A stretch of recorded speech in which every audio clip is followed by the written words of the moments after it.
Hazrat Ayyub has reported from Hazrat Ikrimah that Hazrat Rifa'a divorced his wife.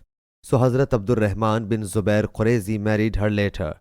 Hazrat Aisha radiyallahu anha says that she was wearing green dupatta and she complained to her against her husband and showed the green mark on her skin. When Allah's Apostle sallallahu alaihi wasallam had come, as the women would help one another, Hazrat Aisha radiyallahu anha said that she had not seen any Muslim woman being tyrannized more than her. Her skin was greener than her clothes. When Hazrat Abdul Rahman radiyallahu anhu heard that, she approached Allah's Apostle sallallahu alaihi wasallam.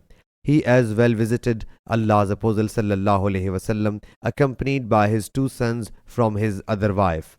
The woman submitted by Allah Jalla Jalaluhu. I accused him of no sin saves that he cannot satisfy me.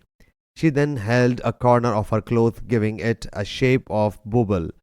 What he has is like this. Hazrat Abdul Rahman said, by Allah Jalla Jalaluhu, O Allah's Apostle sallallahu alaihi wasallam, I even shaved her skin, but she has crookedness in her and wants to rejoin Rifa'ah. Allah's Apostle sallallahu alaihi wasallam whereupon said, if this is the matter, you are not lawful for him, Rifa'ah, or you cannot remarry him until he relishes your sweetness. The transmitter says that he sallallahu alaihi wasallam, looking at those both sons, said, they are your sons. He replied in the positive. He sallallahu alaihi wasallam thereupon said, it is the basic reason that the woman is passing these remarks, though they bear resemblance with him more than a crow bears with another crow. Sahih Bukhari, Hadith number 5825.